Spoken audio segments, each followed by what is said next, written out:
Welcome back. आप देख रहे हैं टी मनी बनो अपना फाइनेंस मिनिस्टर और शो का वो पड़ाव जिसका दर्शकों को बेसब्री से इंतजार होता है आपके सवालों के जवाब देना। हमारे साथ पंकज मटपाल एमडी और मनी मैनेजर जुड़ गए हैं, Vishwajeet Parashar mutual fund expert. आप दोनों का स्वागत है इस पेशकश में। और चलिए बिना ज़्यादा समय बिताए सीधा हम जुड़ेंगे हमारे दर्शकों के साथ। और हमारे साथ दर्शक जो फ़ोन लाइन पर मौजूद हैं, चलिए हम कोशिश कर रहे हैं कि पद्माकर बारे साहब को फ़ोन लाइन पर लाया जाए। लेकिन पंकज जी, सवाल आपके पास है इनका, कुछ हाईलाइट सवाल की मैं पढ़ देती हूँ। और इनके पास जो फंड्स हैं उनमें इनके पास काफ़ी सारे फंड्स हैं। Axis focus 25, DSP, equity opportunity, HDFC balance advantage, ICICI pru का ब्लू चिप है, आईसीआईसीआई प्रू का वैल्यू डिस्कवरी भी है, कोटक का फ्लेक्सी कैप भी है, Mirae asset emerging blue chip, Mirae asset large cap, Nippon का स्मॉल कैप भी है।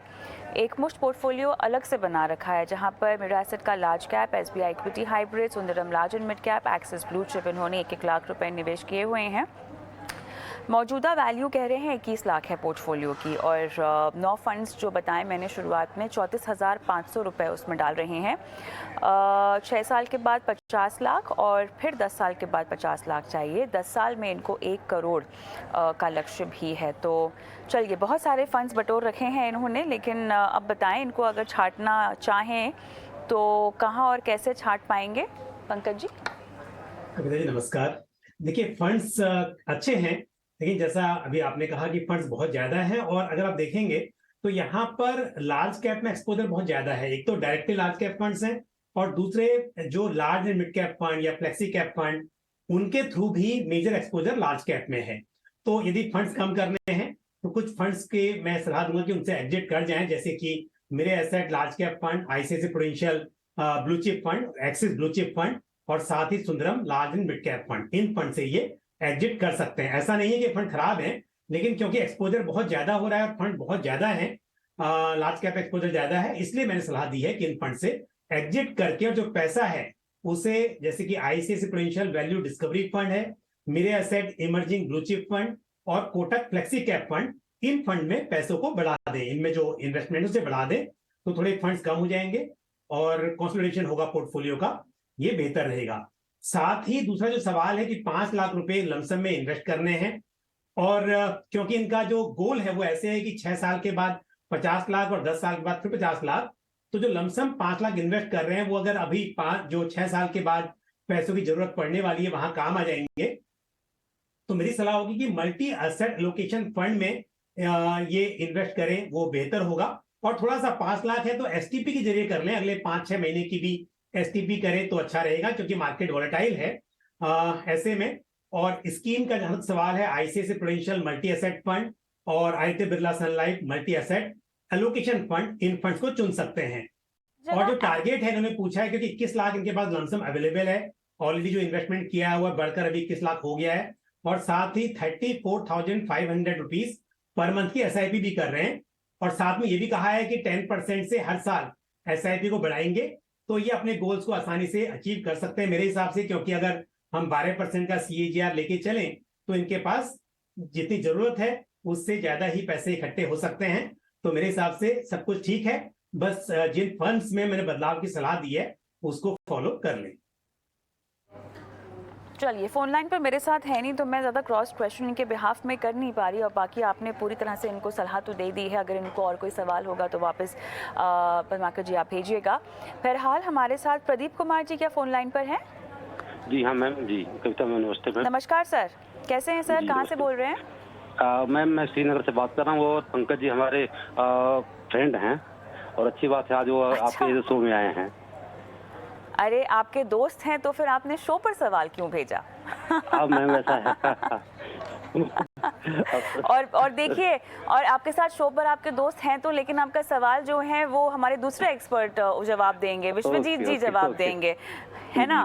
तो पंकज जी चलिए, लगे हाथ तो आपको अपने दोस्त का पोर्टफोलियो भी पता चल गया अगर नहीं पता होता तो।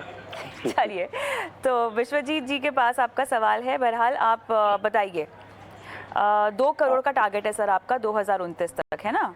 जी मैम। जी मैम। जी तो ओके सर, आपने मेरे को बताइए, आपने यूटीआई के इतने फंड्स क्यों डाल रखे हैं सर? मैम एक्चुअली पर हम लोग नॉलेज नहीं था और हम बेसिकली गवर्नमेंट सेक्टर में हैं, तो जो फंड मैनेजर जो हमको एडवाइस करते हैं उस पर हम लोग इन्वेस्ट कर देते हैं। और ये तो दोनों वही अच्छे वाली को बात हो परफॉर्म गई नहीं ना कर रहे। प्रदीप कुमार जी, तो जी वही वाली बात होगी एकदम, बगल में बच्चा और नगर में ढिंढोरा। आपके दोस्त हैं फाइनेंशियल प्लानर, हमारे शो पे हर हफ्ते आते हैं, फिर भी आपने इनसे सलाह लेना जरूरी नहीं समझा। चलिए, बहरहाल समझ गए। मैम ये इन्वेस्टमेंट पहले की इन्वेस्टमेंट है मैम, इसलिए अब अच्छा, सर मुलाकात बाद में हुई थी। जी जी हाँ हाँ, जी। चलिए, तो सवाल तो आपका है, सीधा अब चलते हैं समाधान की ओर। बताएं विश्वजीत जी। जी बिल्कुल प्रदीप कुमार जी, पहले तो थोड़ी सलाह मैं दूंगा, फिर अगर कुछ कमी रह जाए तो पंकज जी से आप अलग से संबंध बना सकते हैं और पूछ सकते हैं। जैसा कि जो आपने पोर्टफोलियो मुझे भेजा है, मैं उसके बारे में बताना चाहूंगा कि एनपीएस और जीपीएफ तो अच्छी स्कीम्स हैं, आप इसमें बने रहें।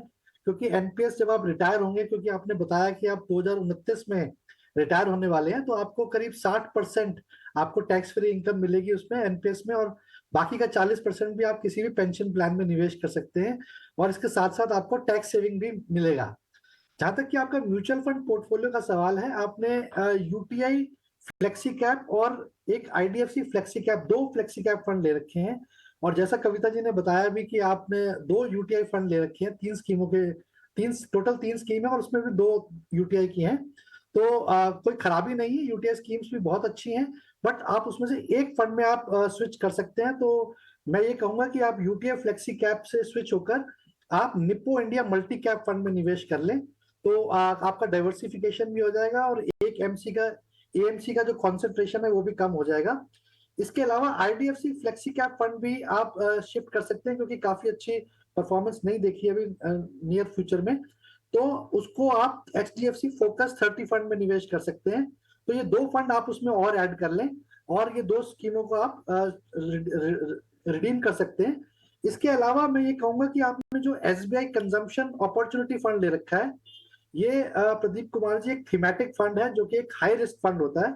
इसकी परफॉर्मेंस काफी अच्छी रही है और लास्ट 1 साल में भी काफी अच्छी रही है, बट क्योंकि ये हाई रिस्क फंड है तो आप इसको समय समय पर रिव्यू करते रहें, और मौका लगे तो आप इसको किसी और अच्छे लार्ज कैप फंड या मिड कैप फंड में भी शिफ्ट कर सकते हैं।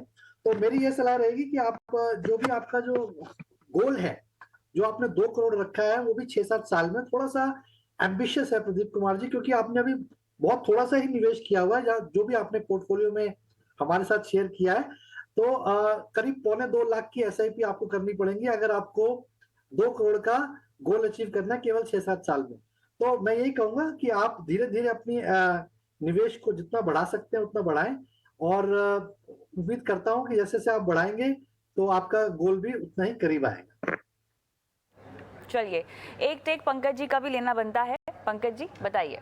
बिल्कुल, पहली बात तो ये है कविता, देखिए प्रदीप कुमार जी हमारे दोस्त हैं, मतलब मैं क्योंकि इंडियन आर्मी के लिए plus CAPF, CISF, CRPF, BSF सभी के लिए इन्वेस्टर एजुकेशन प्रोग्राम करता रहता हूँ, और इससे मेरी मुलाकात बहुत से जवानों से, ऑफिसर से होती है और दोस्ती होती है। मुझे खुशी हुई कि हमारी फाइनेंशियल अवेयरनेस जो हम टीवी के माध्यम से करते हैं या जागरूक करने की कोशिश करते हैं, ये बहुत फायदेमंद होती है। और जो जवाब अभी मिला है पार्षद जी से बिल्कुल सही है, उन्होंने सही राय दी है। प्रदीप कुमार जी, उस पर आप अमल कीजिए, फॉलो कीजिए उसको, और आपका कोई भी सवाल होता है आप टीवी शो के माध्यम से या डायरेक्टली भी कभी संपर्क कर सकते हैं। तो all the best to you. कोई सवाल पूछना चाहते हैं प्रदीप कुमार जी? नहीं मैम, चूंकि सर अवेलेबल है और सर हमारी पोर्टफोलियो को समझ रहे हैं, तो और कोई सवाल नहीं है। बाकी मैं सर से एडवाइस ले लूंगा मैम। थैंक यू मैम शामिल करने के लिए। All the best sir. चलिए आगे बढ़ते हैं, और विजय पारीक साहब फोन लाइन पर मेरे साथ हैं। सर नमस्कार, क्या हालचाल? नमस्ते मैडम। हेलो जी, आपकी आवाज़ मुझे आ रही है। आपको 40,000 रुपये हर महीना एसआईपी के जरिए निवेश करना है ना सर? Yes madam. मुझे ये बताइए कितने साल तक निवेश करेंगे, क्या मकसद है इस निवेश के पीछे? मैडम मैं करीब 10 to 15 ईयर में इन्वेस्ट करना चाहता हूँ, और मेरा एक ही है कि जब मैं रिटायर हूँ तो मेरे पास में आगे के टाइम के लिए मेरे पास सफिशिएंट फंड हो आफ्टर 60 ईयर, और 40,000 प्लस मैं इन्वेस्ट करना चाहता हूँ पर मंथ। बाकी रिटायरमेंट प्लानिंग ही है मेरी कि मैं जब रिटायर हूँ तो मैं मेरे पास अच्छा फंड हो। ये बताएं, सफिशिएंट फंड आपके पास होने चाहिए, उसका मतलब ये है कि आपका हर महीने का खर्चा निकलना चाहिए इस निवेश के जरिए, है ना? Right madam. तो अभी आपका हर महीने का खर्चा कितना है, क्योंकि 60 के बाद अगर आप हर महीने के खर्चे की प्लान कर रहे हैं तो आपका निवेश भी उसके मुताबिक होना पड़ेगा, तो कितना आप चाहते हैं आपके पास पैसा आना चाहिए इस निवेश से? मैडम करीब मेरा पर मंथ एक्सपेंसेस 1,20,000 मेरा एक्सपेंसेस है प्रेजेंटली। और इन फ्यूचर में 1 लाख प्लस मेरे पास में कैश एंड आता रहे, ऐसा प्लानिंग चाहता हूँ मैडम मैं। Okay, perfect. पंकज जी बताइए। जी बिल्कुल। थोड़ा सा मुझे एक बार बताइए कि आपका जो गोल है वो कितने साल का है? सर मैं गुड इवनिंग सर, मैं एक्चुअली 12 या 13 ईयर के लिए इन्वेस्ट करना चाहता हूँ। अभी मेरी प्रेजेंट जो करंट एज चल रही है 47 चल रही है मेरी।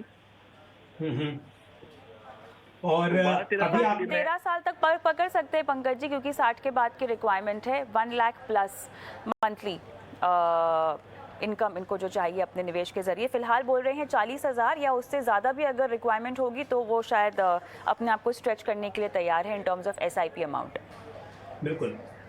देखिए, अगर आपका रिस्क एपेटाइट, क्योंकि हमेशा देखा जाता है अगर आपका जो भी इन्वेस्टमेंट है उसमें 3 चीजें बहुत इंपॉर्टेंट होती हैं कि आपका जोखिम सहने की क्षमता कितनी है, समय कितना है, आप और ऑब्जेक्टिव इन्वेस्टमेंट क्या है। अगर लंबा समय है आपके पास में तो मैं सलाह दूंगा कि आपको फिर इक्विटी में एलोकेशन तो होना ही चाहिए, लेकिन क्योंकि मार्केट थोड़ा वॉलेटाइल है उसको भी ध्यान रखना पड़ेगा आपको। और एज के हिसाब से जैसा आपने कहा, तो मेरी सलाह होगी कि IIT Birla Sun Life multi asset allocation fund, ये ऐसा फंड है जो कि इक्विटी, डेट और गोल्ड में इन्वेस्ट करता है, तो ये अच्छा फंड रहेगा इस समय पर। और Nippon India flexi cap fund, इसको भी पोर्टफोलियो में शामिल करें। साथ ही एक फंड, एक कैटेगरी है जो कि इक्विटी और डेट दोनों में इन्वेस्ट कर सकती है, यानी कि हाइब्रिड कैटेगरी है, और इसमें इक्विटी एलोकेशन या डेट एलोकेशन समय समय पर कम ज्यादा हो सकता है। तो आप ICICI prudential balance advantage fund, इस फंड को शामिल करें। और Canara Robeco emerging equities fund, ये एक large and mid cap fund है। तो ये 4 फंड्स की मैं सलाह दूंगा, इन फंड्स में आप इन्वेस्ट कीजिए। 40,000 रुपये आपने कहा है तो 10,000 रुपीज आप डिवाइड कर सकते हैं चारों स्कीम्स में। चलिए, पारिक साहब कोई और सवाल पूछना है आपको पंकज जी से? या madam just one question from my side sir. अगर मैं 50,000 अगर इन्वेस्ट करता हूँ तो आफ्टर 60 यानी 12 ईयर का मैं टेंटेटिव पीरियड मांग रहा हूँ, मान के चलता हूँ कि 12 साल में इन्वेस्ट करूंगा तो मेरे को 1 से 1.5 लाख तक मिलेगा पर मंथ, ये फंड में इन्वेस्ट करूंगा तो मैं? देखो, अगर ये डिपेंड करता है, पहली बात ये है जब निवेश कर रहे हैं उस वक्त के लिए तो स्कीम अच्छी है। ये यहाँ पर आप 12-13% का रिटर्न एक्सपेक्ट कर सकते हैं, लेकिन जब आप बात कर रहे हैं कि रेगुलर इनकम के लिए, उसके लिए मेरी सलाह होगी कि आपको इन फंड्स के बजाय थोड़े से जो डेट ओरिएंटेड फंड्स हैं उनमें निवेश करना चाहिए, जहां पर आप 8% के आसपास रिटर्न एक्सपेक्ट कर पाएंगे। तो अगर मैं इस स्ट्रेटेजी को लेके चलूं कि अभी 12% का रिटर्न और फिर उसके बाद में जो पूरा पूंजी बनेगी आपकी, उसके ऊपर आपको लगभग 8% के आसपास रिटर्न मिले, तो फिर थोड़ा सा आपको निवेश बढ़ाना पड़ेगा। जो आप उम्मीद कर रहे हैं 1 लाख महीने की, थोड़ा सा मुश्किल होगा। तो आपको क्या करना चाहिए, समय के साथ में साल दर साल जैसे आपकी इनकम बढ़ती है, जितना भी हो सके इसको बढ़ाते रहिए ताकि ये पॉसिबल हो पाए। चलिए, विजय पारिक जी बहुत बहुत धन्यवाद, सवाल आपने हमें भेजा। और भी दर्शक हैं जो इंतज़ार कर रहे हैं उनकी बारी का, लेकिन हम जल्दी से एक रुख कर लेते हैं निवेश के गुरु मंत्र की ओर।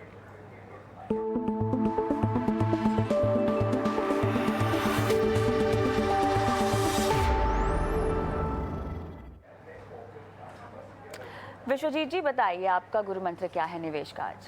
जी मैम, आज थोड़ा सा डिफरेंट है। मैं ये कहूँगा कि जब भी आप गोल प्लान करते हैं, मैंने ऐसा देखा है कि लोग जब ज्यादातर तो गोल प्लान नहीं करते, सीधा निवेश शुरू कर देते हैं। लेकिन अगर थोड़ा एक कदम पहले जाएं, तो जब भी आप गोल प्लान करते हैं तो अपने पार्टनर, स्पाउस को जरूर इन्वॉल्व करें, क्योंकि हो सकता है कि वो गोल थोड़े डिफरेंट हो। और ऐसा भी देखा गया है मैम कि लोग फाइनेंशियली अपने पार्टनर से ज्यादा इंटीमेसी नहीं रखते हैं, फाइनेंशियल इंटीमेसी बहुत कम होती है। तो अगर कोई ऐसी दुर्घटना हो जाती है तो बहुत सिचुएशन खराब हो जाती है कि पोर्टफोलियो को कैसे मैनेज किया जाए। तो अपने अपने पार्टनर को फाइनेंशियल इंटीमेसी बढ़ाएं और सारी चीजों के साथ शेयर करें और मिलकर गोल सेट करें, तब निवेश करना स्टार्ट करें। बिल्कुल सही। पंकज जी? कविता, देखिए, बात मैंने शायद पहले भी कई बार कही है, लेकिन आज भी मुझे लगता है कि ये बहुत ही इंपॉर्टेंट है समझना कई बार निवेशक एनएवी पर बहुत फोकस करते हैं, यानी कि अगर एनएवी कम है तो उनको लगता है कि ये फंड बेटर है या इसमें इन्वेस्टमेंट करना ज्यादा फायदेमंद होगा। एनएवी इसके लिए होती है ताकि जितना पैसा आप इन्वेस्ट कर रहे हैं उसके अगेंस्ट में कितने यूनिट्स आपको अलॉट हो सके, बाकी और इसका कोई फायदा नहीं है। आपको यूनिट्स अलॉट हो गई, यूनिट 100 हो या 1000 हो, प्राइस 10 रुपी हो या 100 रुपीज हो, क्या मैटर करता है कि वो कितनी जल्दी बढ़ेगा। 10 रुपी अगर 20 होगा तो भी पैसा डबल हो रहा है, और 100 रुपी अगर एनएवी उसका प्राइस जो बढ़ के 200 हो जाएगा तो भी पैसा डबल होगा। तो फोकस इस बात पे होना चाहिए कि स्कीम ने कैसी परफॉर्मेंस दिखाई है हिस्टोरिकली, आगे उसका पोर्टफोलियो कैसा है और कितना उसमें ग्रोथ की संभावना है। तो यानी कि स्कीम कैसी है वो इंपॉर्टेंट है, एनएवी कितना है, वो 400 की एनएवी हो या 4000 की भी हो तो भी उससे कोई फर्क नहीं पड़ेगा। महंगी एनएवी मतलब ऐसा नहीं है कि वो स्कीम में अच्छा रिटर्न देने का पोटेंशियल नहीं है, और वो बड़ी एनएवी तभी हुई है क्योंकि स्कीम का एनएवी 10 रुपए से बढ़कर इतना बड़ा हो गया है, मतलब कि उसकी परफॉर्मेंस अच्छी रही है। तो इस बात पर निवेशकों को बहुत ध्यान देना चाहिए। ऑलराइट, झटपट हमारे एक दर्शक, इनफैक्ट आखिरी दर्शक सांबाजी फोन लाइन पर हैं और इनका सवाल विश्वजीत जी लेंगे। सांबाजी नमस्कार सर, आपका सवाल हमारे पास है। ओके, 11 फंड्स है आपके पोर्टफोलियो में, ये इसकी डिटेल हमारे पास है। 10 साल में आपको चाहिए 1 करोड़ रुपए, यही सवाल है ना सर? यस। विश्वजीत जी क्या जवाब होगा? जी मैम, बिल्कुल। इन्होंने जो भी स्कीम सिलेक्ट करी हुई हैं सारे ही टॉप क्वार्टाइल फंड हैं और कंसिस्टेंट परफॉर्मेंस भी रही है, तो फंड सिलेक्शन में कोई कमी नहीं है। बट हाँ, 11 स्कीम्स हैं तो उसको थोड़ा सा कम करने की कोशिश की जा सकती है। करीब 7-8 फंड काफी अच्छे रहेंगे जिसको मैनेज भी कर सकते हैं और ट्रैक भी कर सकते हैं। जहां तक कि इनके लक्ष्य का सवाल है, इन्होंने 1 करोड़ की बात करी है, तो वो आराम से अचीव हो रहा है। बल्कि 12% की अगर मैं रिटर्न एज्यूम करके चलूं तो करीब 1.25 करोड़ हो रहा है, तो गोल तो आराम से अचीव हो जाएगा। बट इनको कंसिस्टेंटली निवेश करते रहना पड़ेगा। ये जो भी एसआईपी है उसको मेंटेन करना पड़ेगा अपने गोल तक। और मेरे हिसाब से बहुत अच्छा पोर्टफोलियो है, आप इसमें बने रहें। कुछ स्कीम अगर कम कर सकते हैं तो काफी अच्छा है। चलिए संभाजी, बहुत बहुत धन्यवाद, सवाल आपने भेजा। उम्मीद करते हैं कि आपको सलाह समझ में आ गई हो। और इसी के साथ विश्वजीत जी आपका, पंकज जी आपका बहुत बहुत धन्यवाद। दर्शकों की फाइनेंशियल प्लानिंग आज आपने कराई, और मुझे भी इजाज़त दें, लेकिन जाते जाते एक नंबर आपकी स्क्रीन पर छोड़े जा रहे हैं जो हमारा व्हाट्सएप नंबर है, और इस नंबर पर आपको अपने सवाल हम तक पहुँचाने हैं। दीजिए इजाज़त, नमस्कार।